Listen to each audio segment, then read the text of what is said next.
Hello! Magandang araw po sa inyo lahat. Pinapakilala ko ang aking sarili. Ako po si Kaminaga Dolores. Isa po akong Pilipina na nakatira dito sa Japan for 22 years na. And I'm currently working in the factory for 17 years. Pero ayan, kasi po ang buhay dito sa Japan, matataas din ang bilihin kaya walang ipon. Kaya ayan, naghanap pa po ako ng ibang source of income. And I want to share you this business na pinasukan ko, ang dropshipping business.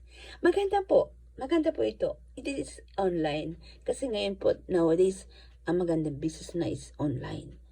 Nakita ko po kasi ito sa video ng isang Pilipina, testimonial ng isang Pilipina, na pinapakita na talaga na nagkakaroon siya ng income dito, na passive income dito sa digital business na ito. Kaya na-convince ako, sumali rin ako.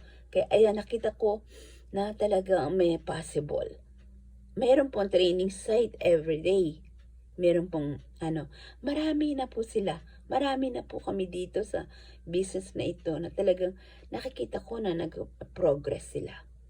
Kaya I'm hope I will do my best na yan, ma-stable ko ang aking financial. Kasi tumatanda na po tayo, di ba? Ako ito, kailangan ko na mag-retire, maybe 10 years from now. Kaya, I want to have a financial freedom. Gusto ko pong maitaguyod ang aking pagtanda na para po sa para hindi po tayo umasa sa ating mga anak. Kailangan sa sarili natin, no? Kaya tingnan nyo ang aking journey kung paano umunlad sa business na ito. That there is a possible. Basta po may determination tayo, no? Sige po, maraming po salamat.